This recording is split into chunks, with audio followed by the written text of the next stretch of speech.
Maka orang yang sholatnya betul tetap membawa bahwa Allah Maha Besar ini tidak hanya dalam sholat, di luar sholat, dimanapun. Nanti karakteristik di luar sholat itu dididik di dalam sholat. Nah, maksudnya begitu.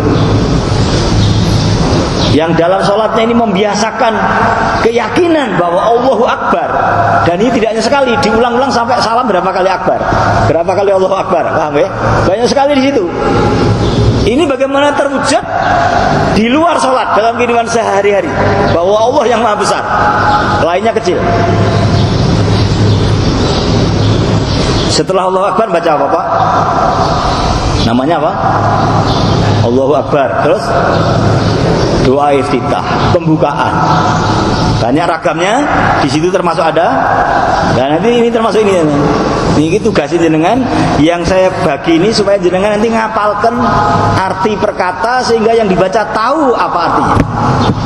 Wajjahtu wajhiya lilladzi fataras samawati wal ardh hanifan wa ma ana minal musyrikin.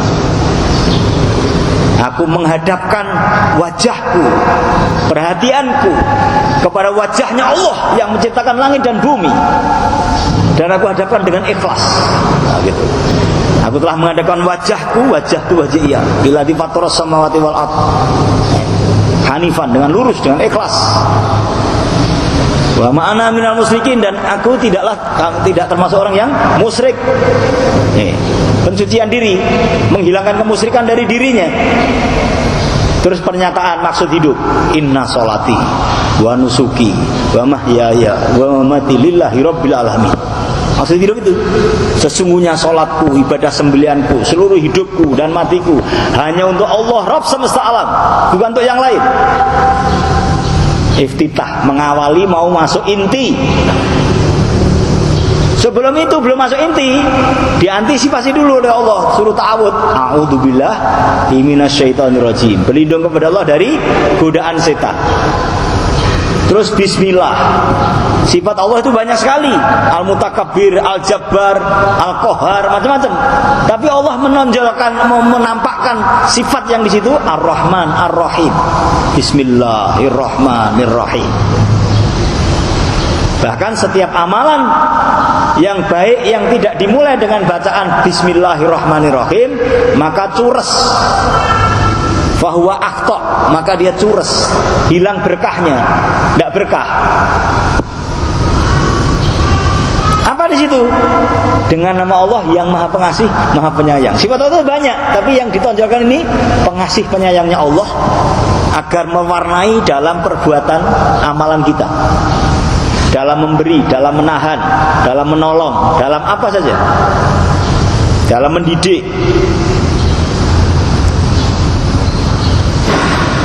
Terus nama Pak? Alhamdulillahirabbil alamin, dengan penuh kesyukuran.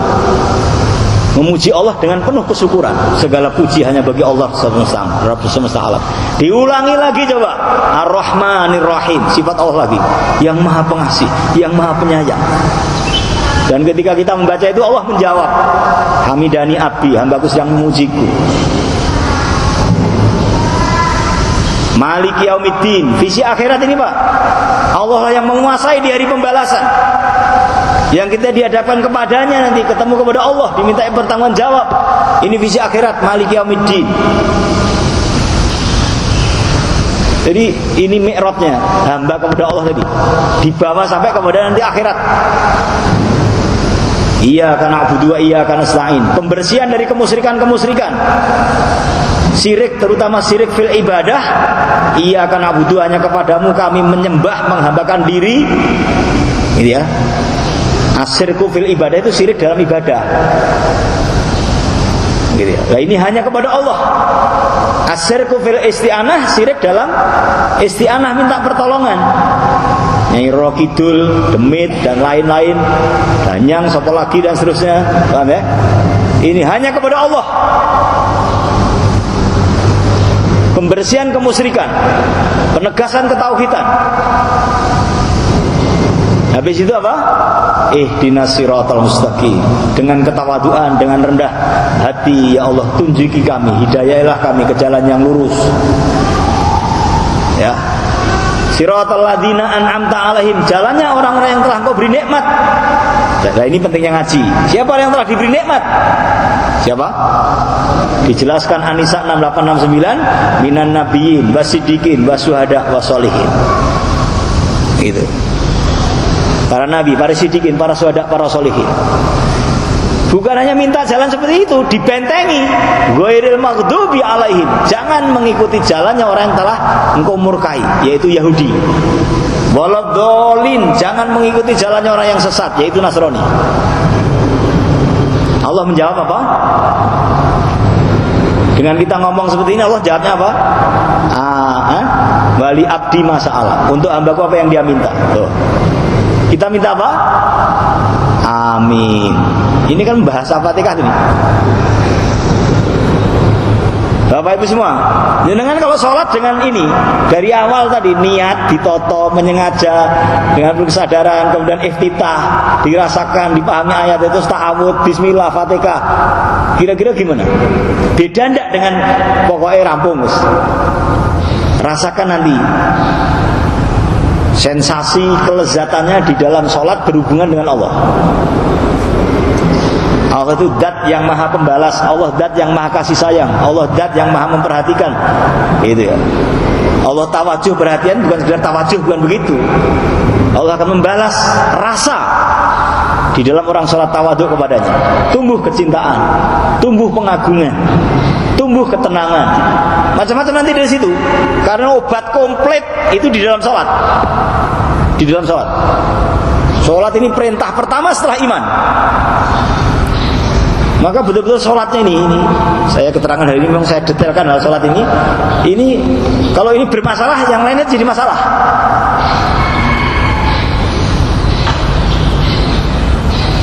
Kemudian baca surat. Nah, surat ini investasi pahala ini. Baca satu huruf saja. Sayyidina Ali mengatakan dalam sholat itu nilainya berapa? 50 kali penglipatannya. Di luar sholat dengan wudhu 25 kali. Di luar sholat tanpa wudhu 10 kali. Ya, tidak ada wudhu baca 10 kali. Dengan wudhu 25. Di dalam sholat 50 kali. Seberapa banyak yang jiran baca di situ?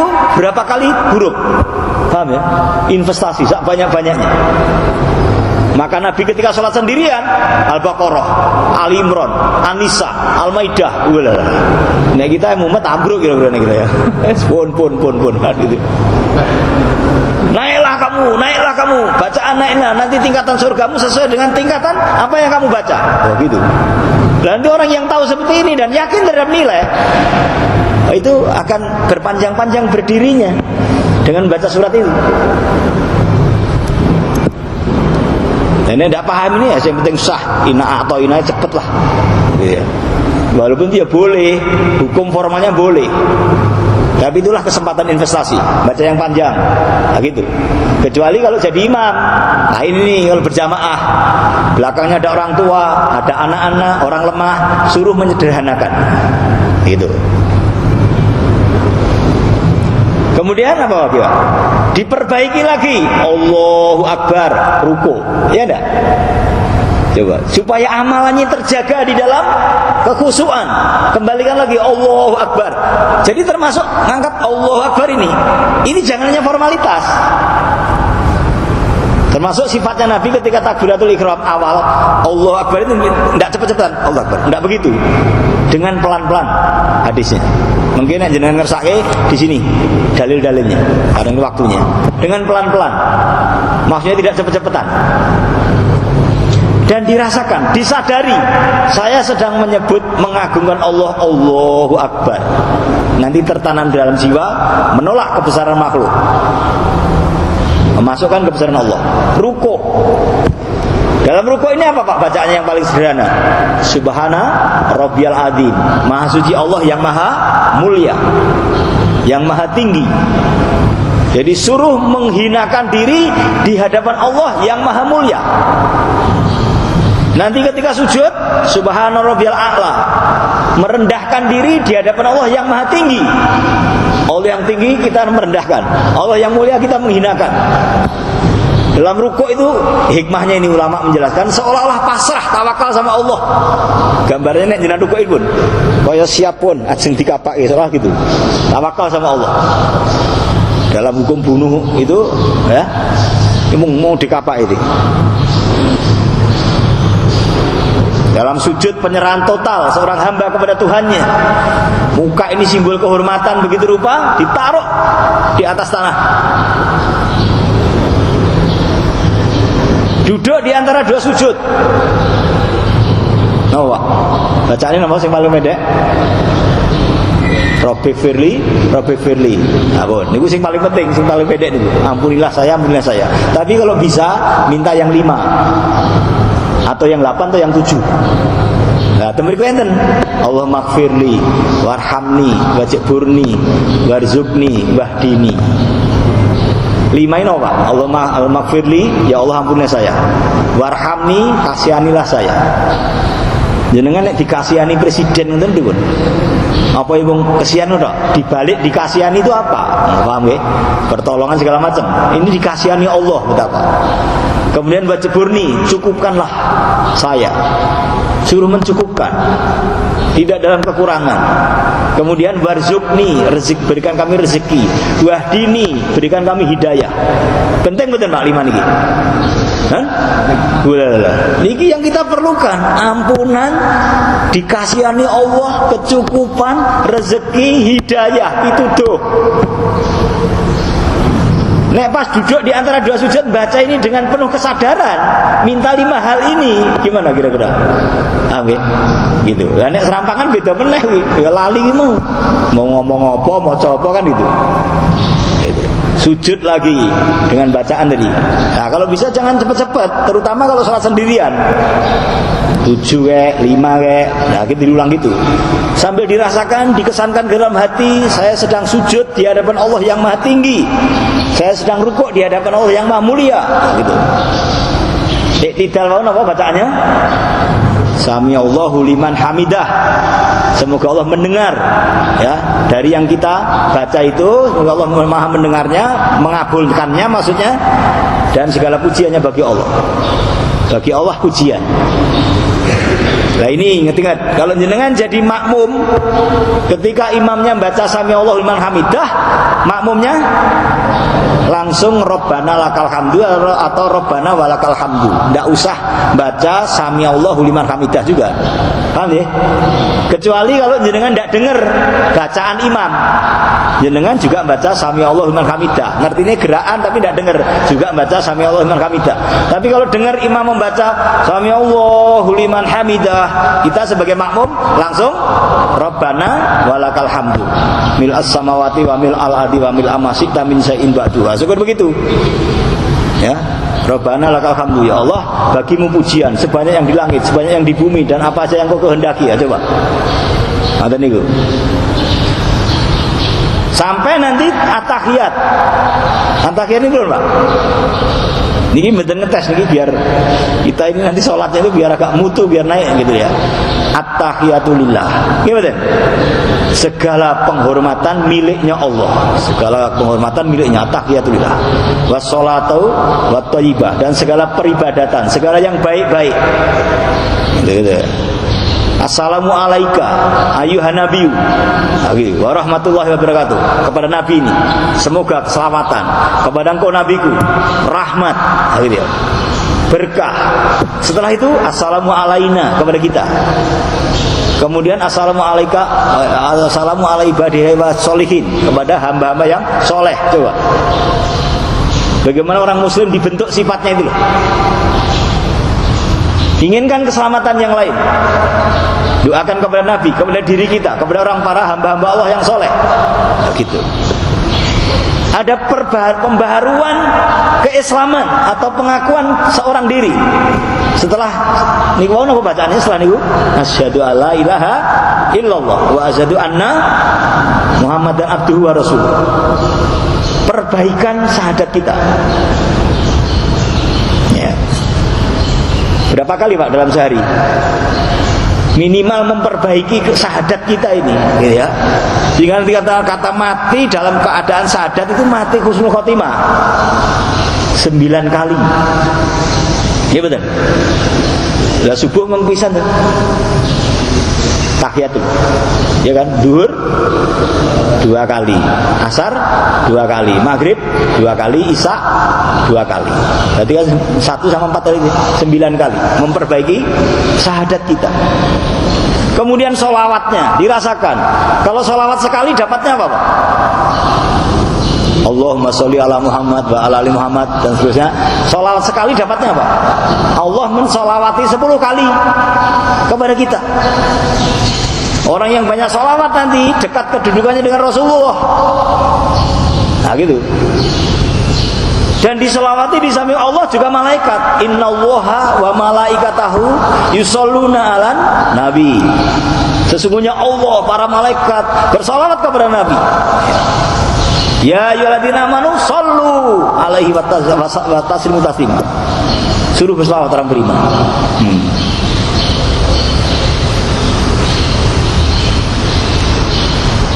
Ini dari fisik sudah.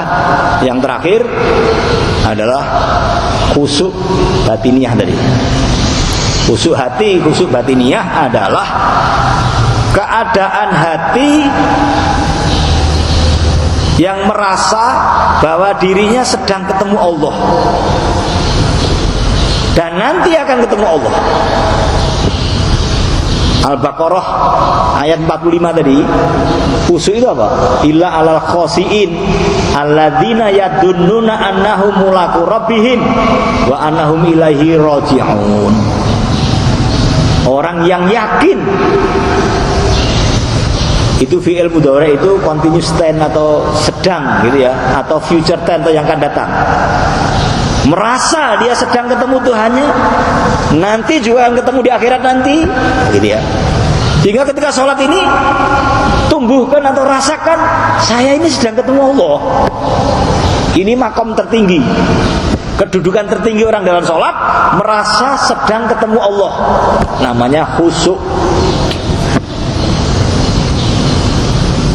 Disebut ihsan, anta'budallaha ka'annaka tarahu. Engkau menyembah Allah seolah-olah engkau melihatnya. Makom musyahadah, makom berkesaksian sama Allah seolah-olah melihat Allah, berhadapan dengan Allah. Allah yang maha besar dari awal tadi. Tapi jangan bayangkan berhadapan Allah terus gawe dhewe. Allah kaya-kaya ning ngarepku, lungguh ning kursi sing gedhe, kaya patung nyelenuk terus tak sembah. Oh, kuwi dadi Hindu yo. Bukan begitu.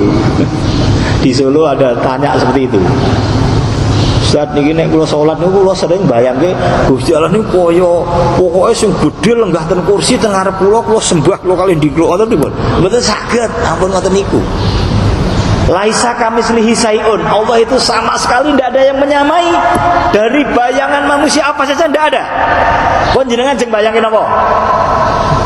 Tidak seperti itu Allah. Gunung Allah tidak seperti itu. Langit Allah tidak seperti langit. Pun jenengan jeng bayangkan apa? Laisa kamislihi sayun. Jadi ya, jangan diserupakan dengan terjadi benda, jangan. Tapi ada keyakinan saya ini sedang berhadapan Allah yang maha kuasa, yang maha besar, yang meliputi segalanya. Nah, gitu ya. Gitu.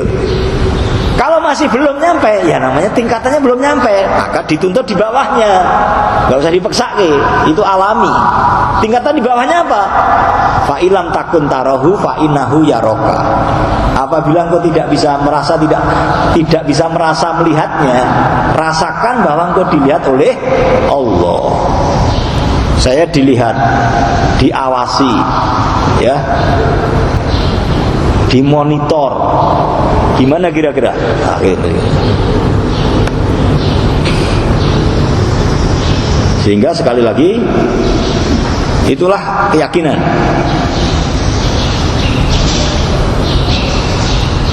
Wah, jenengan mungkin ngerasa ini gue bisa terpenuhi. Itu nggak bisa diungkapkan dalam kata-kata. Betapa artinya sensasi nikmat lezatnya di dalam sholat ketika syarat ini dipenuhi, fisiknya, pikirannya, batinnya. Nanti kalau dipenuhi, janji-janji Allah pasti dipenuhi. Tidak mungkin Allah mengingkari janji, tidak mungkin. Bisa untuk menyelesaikan masalah. Ya. Kemudian mencegah dari perbuatan keji dan mungkar. Inna sholata tanha anil fahsya'i wal mungkar. Kemudian membawa sifat-sifat di dalam sholat, dibawa, diwarnakan dalam kehidupan sehari-hari.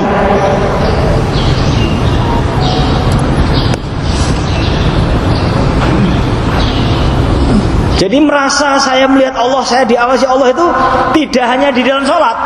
Di luar sholat hilang, bukan. Di luar sholat pun selalu merasa seolah-olah melihat Allah atau diawasi oleh Allah. Sehingga ada takut kepada Allah.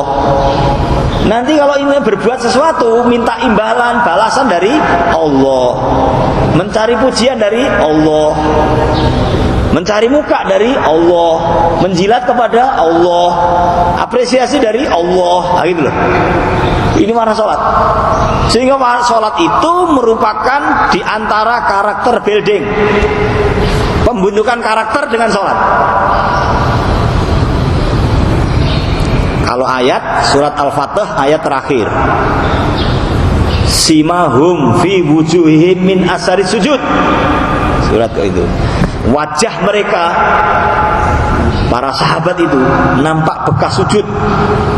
Maksudnya apa? Bukan kok batu ireng-ireng, bukan. Ini kan bakat-bakatan ya, ada yang digosok bisa ireng, ada yang tidak ireng-ireng ya bisa. Itu dohir. Asar itu maksudnya bekas, itu maksudnya apa? Para sahabat ini dengan sholat yang digeladi oleh Nabi, yang berasal dari Allah, digeladi sholat, maka memunculkan sifat-sifat kebaikan, memunculkan watak karakter. Itu dari hasil sholatnya. Nah, maksudnya gitu. Simahum fi wujuhim min asari sujud. Luar biasa enggak? Itu ayat.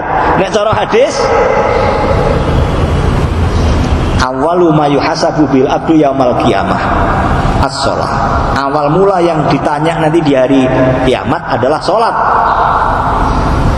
Wa idza saluhat sairu amaluh. Apabila salatnya ini baik, baiklah seluruh amalannya, aktivitasnya, kegiatannya, programnya, perilakunya, semua baik apabila apa? Salatnya baik. Jadi sholat baik itu membawa kebaikan semua bidang kehidupan.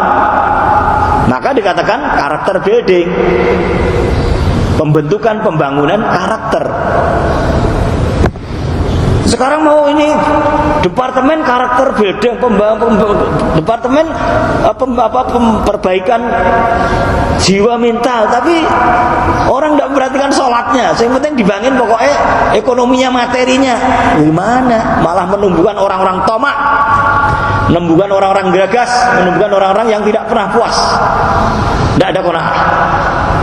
Sholat lain warnanya, alhamdulillahirabbil alamin, ar-rahmanir-rahim. Coba lihat, paham ya?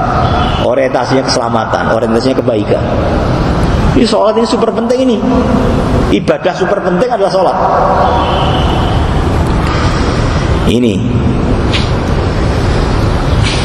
lah, sebenarnya masih banyak Bapak Ibu semua, tapi waktunya terakhir Nabi bersabda, ini yang sholatnya asal-asalan. Tahu asal-asalannya? Sayati ala nasi zamanun hum yusalluna wala yusallun. Akan datang suatu zaman di masyarakat manusia ini di mana mereka sholat tetapi tidak terhitung sholat. Loh, sholat tidak terhitung sholat itu, sehingga nanti masuk neraka sakor. Kalau orang tidak sholat masuk neraka itu wajar tidak? Aneh tidak? Orang tidak sholat masuk neraka, ya memang sudah sewajarnya, ya tidak? Nah, gitu. Jadi ini bukan kok kami tidak termasuk, kamu dulu tidak sholat, bukan begitu. Kowe dhisik sholat kok mlebu neraka, maksudnya gitu. Gumun, masalah hukum di sakor. Mengapa kamu masuk neraka sakor? Dan orang sholat berrokok, sudah jelas orang tidak bikin heran, tidak bikin paham ya, gitu ya. Ini atasi sholat kalau neraka sakor kenapa? Maka tanya penuh dengan keheranan. Kenapa kamu masuk neraka sakor? Lam nakum minal musholin. Qalu lam nakum, kami tidak termasuk orang yang sholat. Dijelaskan oleh hadis, orangnya ini sholat tapi tidak termasuk. Tahu bedanya enggak? Gitu loh. Lah kenapa tidak termasuk? Nah, itu pertanyaan berikutnya. Karena sholatnya tidak memenuhi syarat, asal-asalan. Jadi kalau itu ditafsiri, kami dulu tidak pernah menjalankan sholat, tidak menghilangkan apa-apa, tidak menjalankan sholat untuk neraka, sudah paham ya? Gitu loh. Tapi ini heran, masalah kamu sakor, kenapa? Loh kok bisa bener kok sakor? Loh, heran. Disampaikan sholat kan? Nah, gitu. Nanti cara bahasa gitu. Oh iya, tapi saya tidak termasuk orang yang sholat.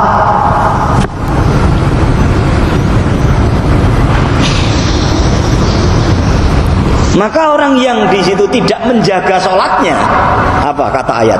Fawailul lil musallin alladzina hum an sholatihim sahun. Celakalah orang sholat. Tuh, orang sholat tak siloko, neraka well orang sholat. Nah, kalau tafsir lama gitu. Fawailul musallin itu makan neraka well orang yang sholat. Loh, orang sholat kok masuk neraka well? Tuh ciloko. Apa sebabnya? Alladzina hum an sholatihim sahun. Karena mereka lalai dari sholatnya, tidak menjaga sholatnya. Bukan fi. Kalau fi sholatihim, sholatnya sok kleru. Misalnya, ini kudune ngadeg kok duduk. Nah, itu fi di dalam sholatnya. Ini an. Secara totalitas keseluruhan sholatnya tidak perhatian, tidak dijaga.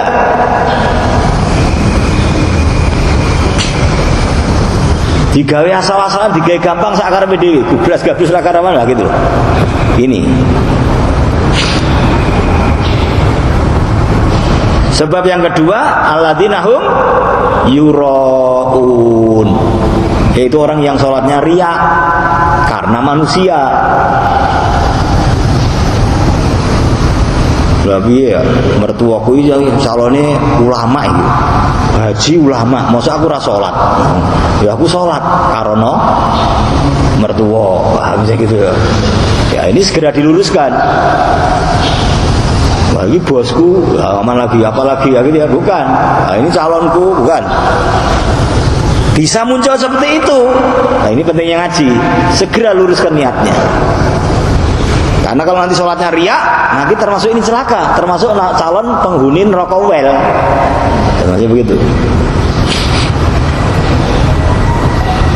Nabi bersabda, barang siapa menjaga sholatnya, ya, menjaga sholatnya, maka Allah akan berikan cahaya di hari kiamat nanti, diberikan bukti dan diberikan keselamatan. Dan barang siapa tidak menjaga sholatnya, maka dia tidak mendapat cahaya, tidak ada bukti, dan tidak ada keselamatan. Dan akan dikumpulkan bersama Fir'aun, Qarun, Haman, Ubay bin Khalaf. Jadi kalau bisa jaga apa tadi? Cahaya, bukti, keselamatan. Kalau tidak bisa jaga, tidak diberi cahaya, tidak ada bukti, tidak ada bukti sebagai orang Islam. Karena sholat itu pembeda antara mukmin dengan kafir. Kemudian tidak diberi keselamatan. Dan dikumpulkan bersama Fir'aun. Orang yang tak karena punya kekuasaan, sholatnya ini jadi rusak, tidak diperhatikan, kelenderan apa segala macam, gak genah sholatnya, nanti bersama Fir'aun. Orang yang menduduki satu jabatan, terserah jabatannya apa, dari RT sampai apa di situ, ya. Sehingga menyebabkan sholatnya tidak beres, nanti dibersamakan dengan Haman. Orang yang punya harta dengan hartanya sehingga sholatnya tidak beres, ngurusi harta terus, pikirannya harta terus, sholatnya jadi tidak genah, nanti dibersamakan Qarun. Orang yang dengan perdagangannya sibuk di bidang perdagangannya, ngurusi perdagangannya sehingga sholatnya tidak tidak terurusi, nanti bersama Ubay bin Khalaf. Fir'aun itu simbol kekuasaannya, Qarun harta, Haman jabatan, Ubay bin Khalaf apa tadi? Apa? Ini meneng tawadu apa kusuk di tempat lain? Fir'aun kekuasaan, Qarun harta, Haman jabatan, Ubay bin Khalaf perdagangan. Ini pedagang handal, kaya raya di zaman Rasulullah di Mekah, namanya Ubay bin Khalaf. Tapi memusuhi Rasulullah, ya begitu rupa dengan kekafirannya. Penghuni neraka semua itu. Lah ini wong sholat kok dibersamakan, paham ya? Dibersamakan karo wong-wong itu. Kenapa? Karena tidak menjaga sholatnya.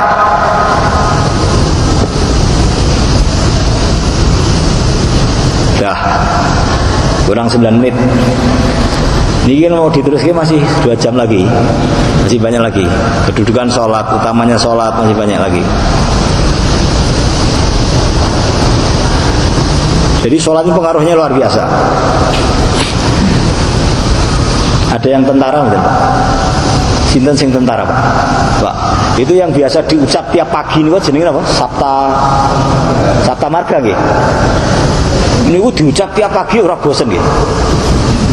Ben napa lho maksudnya? Ada Sabta 7 nggih. Iya kan? Nah, menumbuhkan integritas, menumbuhkan semangat, macam-macam di situ fungsinya, ya enggak? Kalimatnya itu enggak ditambah, enggak dikurangi. Sholat dari dulu sekarang nanti ya itu saja. Inilah nanti akan menumbuhkan namanya repetition magic power. RMP, repetition magic power. Daya kekuatan magic dari hasil pengulangan yang berkali-kali. Wajibnya 5 kali, tetapi dilatih dalam sholat sunnah. Nah, termasuk sholat sunnah nanti penambal ketidakberesannya dalam sholat wajib. Oke. Jadi yang saya ngomongkan ini latihannya terutama dalam sholat sunnah.